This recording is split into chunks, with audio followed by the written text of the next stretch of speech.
to reflect on the state of our beloved community.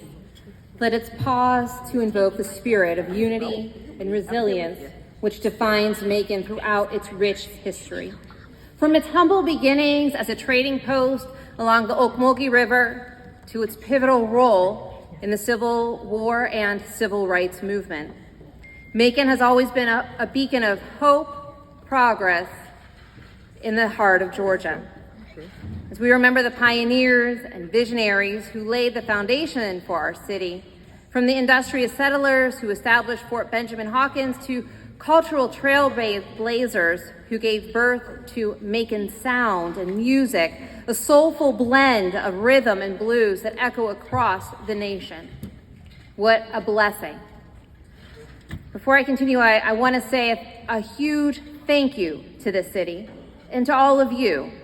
Last summer, my community experienced a horrific incident when somebody hung in effigy outside of my congregation, a person who was both wrapped in a rainbow flag and with a kippah on top of its head, an affront to both the Jewish community, the LGBTQIA+ community, and the community in Macon, which resulted in an amazing interfaith gathering, and thankfully legislation defining anti-Semitism in the state of Georgia.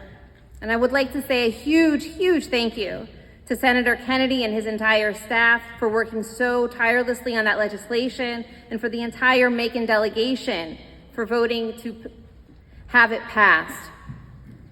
In the Jewish tradition, there's a teaching that emphasizes the importance on recognizing multiple viewpoints and finding common ground amidst differences.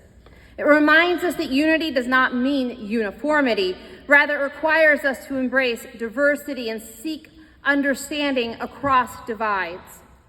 Just as the many voices of our community come together to form a harmonious symphony, so too must we listen to and learn from one another, recognizing that our strength lies in our shared humanity and our ability to work together toward a common goal. In the era following the destruction of both the First and Second Temple periods where there was tremendous consternation and fear, not unlike our own times where there's a lot of consternation and fear, the prophets taught that the political fate of the Jewish people depended on their ability to convince not the rivals of their military prowess, but rather God of their uprightness. They linked the nation's potency to its moral strength, putting the Jews on a perpetual trial for their political actions before the supreme judge, thereby crediting defeat to their own mistakes rather than the superiority of their assailants, was a way of preserving moral independence, since it ascribed agency to Jews or to God rather than to victors. No other people developed a similar long-range strategy to accommodate defeat. Today is the first full day of Passover. And last night I read in the Haggadah, the little prayer book that we read, a sentence in which states, "In every generation they stand up against us to destroy us, and the Holy One saves us from their hand," with the emphasis falling not on the catastrophe, but on the ability to outlive it. This pride in sheer survival demonstrates how the toleration of political weakness could cross the moral line into veneration of it, that they could testify to God's presence only by how much indignity they could bear. And since that kind, we continue to recognize that even though we find ourselves in a period of political uncertainty and turmoil, it's our faith that brings us forward. And so we embark in this journey together during this difficult time. May we do so with open hearts and minds, ready to engage with each other in meaningful dialogue and collaboration.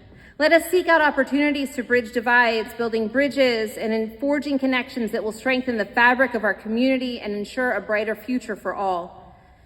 May the spirit of unity, equity, and cooperation guide our efforts, and may the bonds of fellowship and goodwill that unite us continue to grow stronger with each passing day. And may the blessings of peace, prosperity, harmony be upon all of us, now and always, as together we say, Amen.